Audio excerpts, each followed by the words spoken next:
नमस्कार दोस्तों, एक बार फिर से हमारे चैनल में आपका स्वागत है।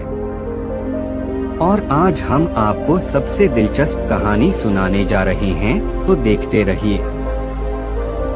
बुद्ध की कहानियाँ जीवन से जुड़ी हुई कहानी हैं और आज भी हमारा मार्गदर्शन करती हैं।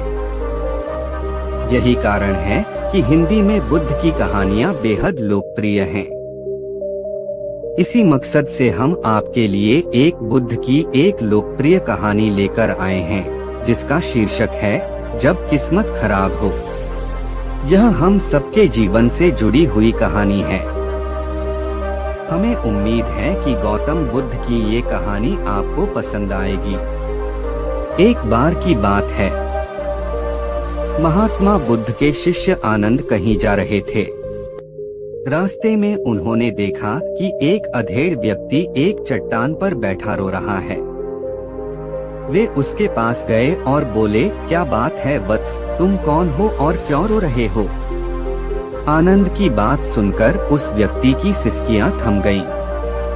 वह अपने आंसू पोंछता हुआ बोला, मैं पास के गांव का रहने वाला एक बदनसीब व्यापारी हूँ। मैं जो भी काम करता हूँ वह बिगड़ जाता है। व्यापार के चक्कर में मैंने अपनी पत्नी के गहने गंवा दिए, मैंने अपने परिवार को भी खो दिया। यहाँ तक कि मेरा घर भी गिरवी पड़ा है। मुझे तो लगता है कि मैं किसी काम का नहीं हूँ। मेरी किस्मत ही खराब है। उसकी बात सुनकर आनंद बोले, तुमसे किसने कहा वत्स कि तुम्हारी किस्मत खराब है? जरा मैं भी तो जानूं कि तुम्हारी किस्मत में क्या खराबी है। वह व्यक्ति बोला, पहले मैं खेती करता था, पर हर साल उसमें घाटा होता था। कभी सूखा पड़ जाता तो कभी ज्यादा बारिश के कारण फसल बर्बाद हो जाती। इससे परेशान होकर मैंने व्यापार करने का निश्चय किया। मैंने पत्नी के गहने बेचकर अपना व्यापार शुरू किया, लेकिन मेरा व्यापार नहीं चला। शुरू में परिवार वालों ने मेरा साथ दिया, लेकिन जैसे जैसे मुझे नुकसान होने लगा, मेरे परिवार वाले भी मुझसे दूर हो गए। मैं यह सब उनके लिए ही कर रहा था, लेकिन अब वे लोग मुझे देखकर नजरें फेर लेते हैं और मुझे ही मेरे परिवार की दुर्दशा का जिम्मेदार ठहराते हैं। उस व्यक्ति ने एक लंबी सी सांस ली और फिर बोला, मेरा एक मित्र है, उसने भी मेरे साथ अपना व्यापार शुरू किया था। उसका व्यापार अच्छा चल रहा है। वह जब भी मेरे घर आता है तो अपनी सफलता की कहानियां सुनाता है। उसकी बातें सुनकर मेरे घर वाले भी कहते हैं कि उसे देख और कुछ सीख।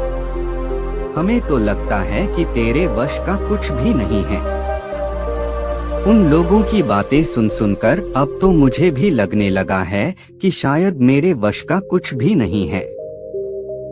अब तो मुझे अपना जीवन ही व्यर्थ लगने लगा है। मेरे मन में ख्याल आता है कि अपना जीवन समाप्त कर लूं। मैं यहाँ आया भी इसी इरादे से था, लेकिन हिम्मत नहीं कर पाया।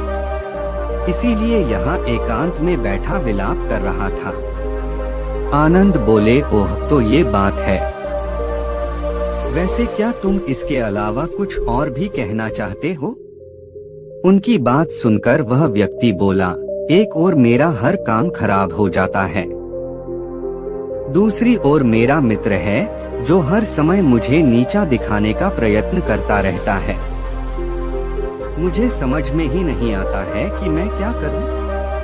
आनंद बोले, क्या तुम अपने मित्र की बातें सुनकर दुखी हो जाते हो? हाँ, मैं उसकी बातें सुनकर स्वयं दुखी हो जाता हूँ, उस व्यक्ति ने जवाब दिया। आनंद ने पूछा, तुम्हें किस बात का दुख होता है? अपने असफल होने का या फिर मित्र के सफल होने का? उनका सवाल सुनकर वह व्यक्ति एक पल के लिए सोच में पड़ गया। फिर वह बोला, अगर सच कहूँ तो मुझे अपने असफल होने का उतना दुख नहीं होता है जितना कि मित्र के सफल होने का होता है। अर्थात यदि तुम्हारा मित्र असफल हो जाए तो तुम्हें खुशी होगी? आनंद ने प्रश्न किया। वह व्यक्ति बोला, हाँ, मुझे बहुत खुशी होगी। इसका मतलब है कि तुम्हारी खुशी तुम्हारे मित्र पर निर्भर है। आनंद बोले, अगर वह चाहे तो तुम्हें खुश कर सकता है, और अगर वह चाहे तो तुम्हें दुखी कर सकता है। तुम स्वयं से न तो खुश हो सकते हो और न ही दुखी हो सकते हो, अर्थात तुम अपने मित्र के गुलाम हो गए हो, इसलिए तुम्हारा कुछ नहीं हो सकता। ऐसा न कहें महत्मन, उस व्यक्ति ने हाथ जोड़ दिए। आपकी बातें सुनकर मुझे कुछ आशा बंध रही है। आनंद बोले, जब हम किसी से आशा बांध लेते हैं तो उस पर निर्भर हो जाते हैं। ऐसे में हमारी खुशी और दुख भी उस पर निर्भर करने लगता है। इससे बेहतर है कि तुम अपने आप से आशा बांधो। जब तुम ऐसा करोगे, साथ ही पूरे जतन से काम करोगे, तो तुम्हें सफलता अवश्य प्राप्त होगी। कहते हुए आनंद ने एक पल के लिए उस व्यक्ति की ओर देखा, फिर अपनी बात आगे बढ़ाई। तुम्हें लगता है कि तुम्हारा मित्र तुम्हें दुखी करने आता है, पर अगर विचार करो तो वह बातें तो सच्ची ही कहता है। वह अपने संघर्ष और अनुभव की बातें बताता है। तुम उन बातों से बहुत कुछ सीख सकते हो। तुम्हें इसके लिए उसका धन्यवाद करना चाहिए कि तुम्हें घर बैठे कुछ अनुभव मिल रहे हैं। तुम उन अनुभवों का लाभ उठाओ, नई शुरुआत करो, कर्म करते जाओ, हार मत मानो, एक दिन तुम्हें सफलता अवश्य मिलेगी। आज तुम जिसे अपना बुरा वक्त या बुरी किस्मत कह रहे हो, एक दिन यह बदल जाएगी। इसी के साथ तुम्हारे विचार भी बदल जाएंगे। और देखना, जब तुम्हारा अच्छा वक्त शुरू होगा, तब तुम्हारा मित्र भी तुम्हें अपनी सफलताओं की कहानियां नहीं सुनाएगा, तब वह अपनी असफलताओं की बातें बताएगा, ताकि तुम उसकी बातें सुनकर भ्रमित हो जाओ, तुम्हारा आत्मविश्वास हिल जाए और तुम गलत निर्णय ले सको। लेकिन उस समय भी तुम्हें अपनी बुद्धि का प्रयोग करना होगा। तुम्हारा मित्र जैसे आज तुम्हें दुखी करने आता है, उसी तरह उस समय भी वह तुम्हें दुखी करने आएगा, क्योंकि जिस तरह उसे दुखी देखकर तुम्हें मजा आता है, उसी तरह उसे भी तुम्हें दुखी देखने में उतना ही मजा आता है।